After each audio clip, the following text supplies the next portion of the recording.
नमस्कार उज्जैन, मैं हूं आकांक्षा पिवाल और आप देख रहे हैं अभय न्यूज का 1 अप्रैल शनिवार शाम का बुलेटिन। खबरों की ओर रुख करने से पहले आइए एक नजर डालते हैं आज की कुछ खास हेडलाइंस पर। उषा की राजदार पर दर्ज हुई एक और एफआईआर। तरबूज की गाड़ी से पकड़ा डोडा, चूरा और अफीम। पंडित प्रदीप मिश्रा की कथा के लिए ट्रैफिक प्लान हुआ तैयार। घंटों तक गुड़ रही सीटी स्कैन यूनिट की बिजली, मरीज होते रहे परेशान। पुलिस ने दी दबिश, हाथ नहीं आए लूट करने वाले आरक्षक। आइए अब जानते हैं खबरों को विस्तार से। इस बुलेटिन के प्रायोजक हैं अक्की बेकरी एंड फास्ट फूड। केंद्रीय जेल भैरवगढ़ में हुए 15 करोड़ के जीपीएफ घोटाले में पूर्व जेल अधीक्षक उषा राज के राजदार जगदीश परमार की मुश्किलें बढ़ती जा रही हैं। कैदी को सेल से निकालने के एवज में रुपए लेने के मामले में उस पर भैरवगढ़ थाने में शनिवार को एक और प्रकरण दर्ज हो गया। इस मामले में भैरवगढ़ पुलिस ने प्रहरी देवेंद्र सिंह चौहान और जगदीश परमार के खिलाफ एफआईआर दर्ज कर ली है। शिकायतकर्ता द्वारा खातों में डाली गई रकम की डिटेल तथा कुछ ऑडियो भी पुलिस को बतौर सबूत सौंपे गए हैं। दरअसल इंदौर के पागा निवासी करण पिता गुरजीत सिंह राणा ने शनिवार को भैरवगढ़ थाने पहुंचकर जगदीश परमार और जेल प्रहरी देवेंद्र सिंह चौहान के खिलाफ शिकायती आवेदन दिया है। इनमें उन्होंने बताया कि 20 अप्रैल 2018 से उनके पिता गुरजीत सिंह राणा भैरवगढ़ जेल में सजा काट रहे हैं, जिनसे उनकी हफ्ते में 2 बार फोन पर बात होती है। 22 अक्टूबर 2022 को गुरजीत सिंह को जगदीश परमार के कहने पर सेल में डाल दिया गया और मारपीट भी की गई। प्रहरी देवेंद्र चौहान और जगदीश परमार ने करण से उसके पिता को सेल से बाहर निकालने के एवज में 80,000 रुपए की डील की और पैसा जयेंद्र सिंह बुंदेला के खाते में 30,000 रुपए तथा प्रहरी देवेंद्र सिंह चौहान के खाते में 50,000 रुपए जमा करवाने के सबूत भी पुलिस को पेश किए हैं। इसके अलावा 5 ऑडियो रिकॉर्डिंग भी पुलिस को सौंपी गई है। इसमें सौदेबाजी करवाने वाले व्यक्ति को जेल के भीतर बैठा सीओ राधेश्याम बाहर से आने वाली कॉल पर किसी सेठ जी से बात करता है और फिर वह जगदीश परमार से उनकी बात करवाता है। जगदीश परमार उर्फ जेपी साहब सीओ को आदेश देते हैं कि भुगतान हो चुका है, बंदी को सेल से निकाल दिया जाए। यहाँ हम आपको बता दें कि जगदीश परमार ही पूरी जेल का संचालन कर रहा था। फिलहाल वह जेल में हुए गबन कांड में अपनी दीदी उषा राज के साथ हवालात में है। इस प्रकरण में एफआईआर के बाद इन सभी लोगों की मुसीबतें और बढ़ गई है। इसके अलावा लगभग दर्जन भर और शिकायतें भी पहुंचने की खबर है। यहाँ हम आपको यह भी बता दें कि 2 दिन पहले एक महिला ने उषा राज पर उसकी बेटी को प्रताड़ित करने का आरोप लगाते हुए लिखित शिकायत दी है, जिसमें महिला ने बताया है कि उसकी बेटी जेल में बंद है और उसका पेरोल चालू करने के लिए उषा राज द्वारा 25,000 रुपए की मांग की गई थी।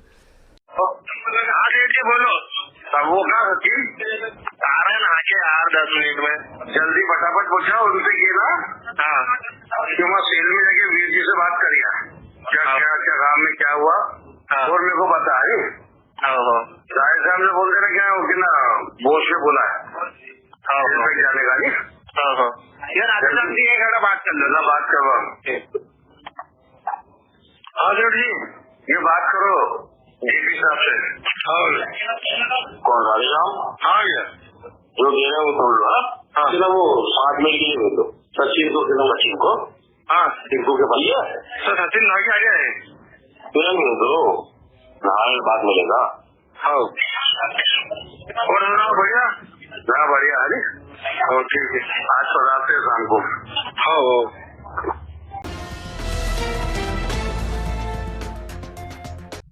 भैरवगढ़ थाना क्षेत्र में शनिवार सुबह तरबूज से भरा आयशर अनियंत्रित होकर पलट गया। सूचना पर पुलिस पहुंची तो तरबूज के नीचे कई बोरे रखे हुए थे। तलाशी लेने पर बोरों में डोडा चूरा मिला। पुलिस ने वाहन जब्त किया है, जबकि चालक फरार हो गया, जिसकी तलाश की जा रही है।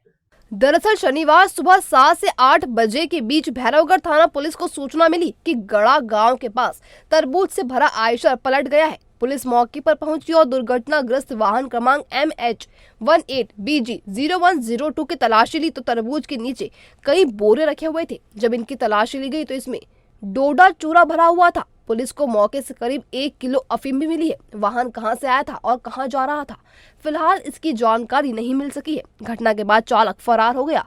सीएसपी अनिल सिंह मौर्य ने बताया 47 बोरे डोडा चूरा और 1 किलो अफीम जब्त की गई है। आगे की कार्रवाई की जा रही है।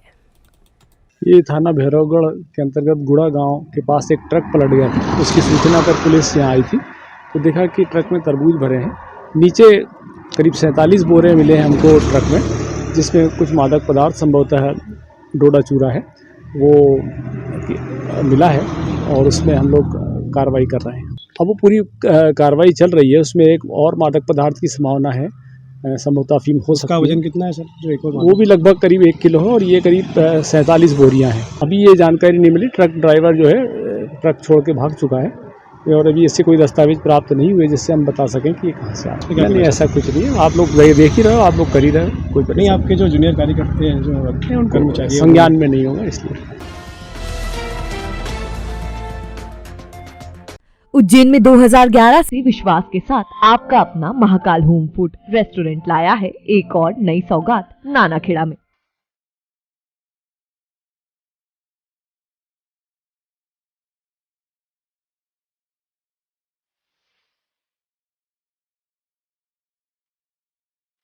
शुद्धता के साथ नए कलेवर में आपके लिए लाए हैं Chinese, Indian, Gujarati, Punjabi, pizza, burger, sandwich और भी व्यंजनों की विशाल श्रृंखला, साथ ही सभी प्रकार की थालियां। शहर में मौजूद है हमारी सिर्फ 3 शाखाएं, डाबरीपिठा, फ्रीगंज और अब नानाखेड़ा, जहां पर आप पाएंगे kitty party, birthday party, conference party के लिए हॉल, वो भी बिल्कुल मुफ्त।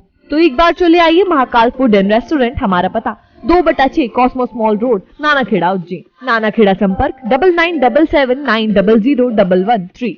फ्रीगंज संपर्क 9977902625। डाबरीपिठा संपर्क 9589102625।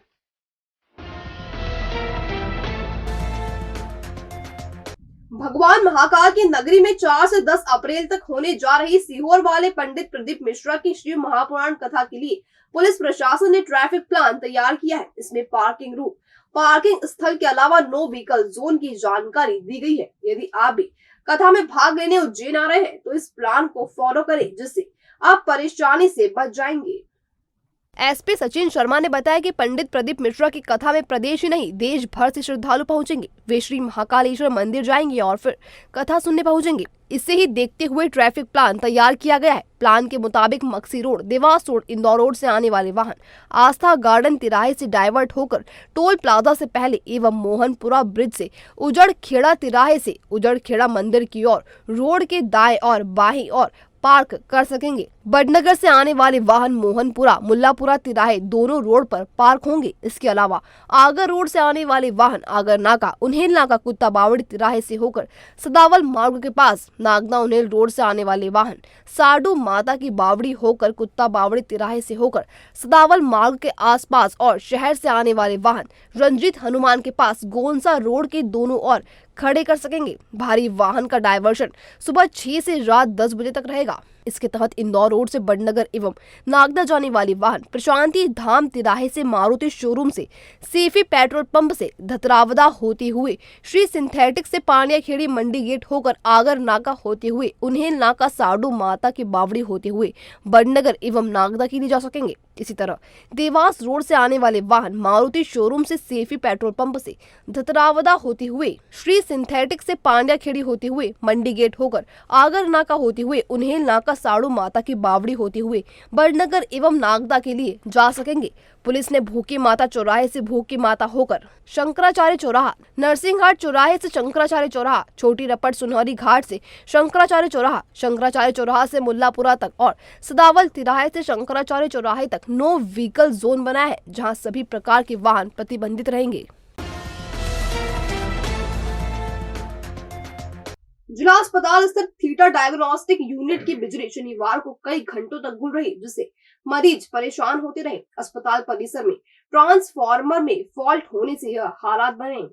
शनिवार सुबह 11 बजे से गुल हुई बिजली शाम तक नहीं आई थी। इस दौरान सीटी स्कैन के लिए आने वाले मरीज बिजली का इंतजार करते रहे। इंदौर से अपने जीजा के हालचाल पूछने आए दीपक सोनवानी ने बताया कि उनके जीजा शंकर पिता रामचंद्र वर्मा निवासी पांड्या खेड़ी का 2 दिन पहले पवासा में एक्सीडेंट हो गया था, जिनका इलाज जिला अस्पताल में चल रहा है। उनके हाल चाल पूछने आया था, लेकिन यहाँ बिजली नहीं है। उन्होंने इसकी शिकायत सीएम हेल्पलाइन पर भी की है। इसी तरह जाकिर पिता हुसैन शाह निवासी बेगम बाग कॉलोनी भी बिजली आने के इंतजार में कई घंटों तक बैठे रहे। इस संबंध में थीटा डायग्नोस्टिक के कर्मचारियों ने बताया कि लाइट नहीं है। यूपीएस 2 घंटे चलने के बाद बंद हो गया। जब बिजली आएगी तब सिटी स्कैन किया जाएगा।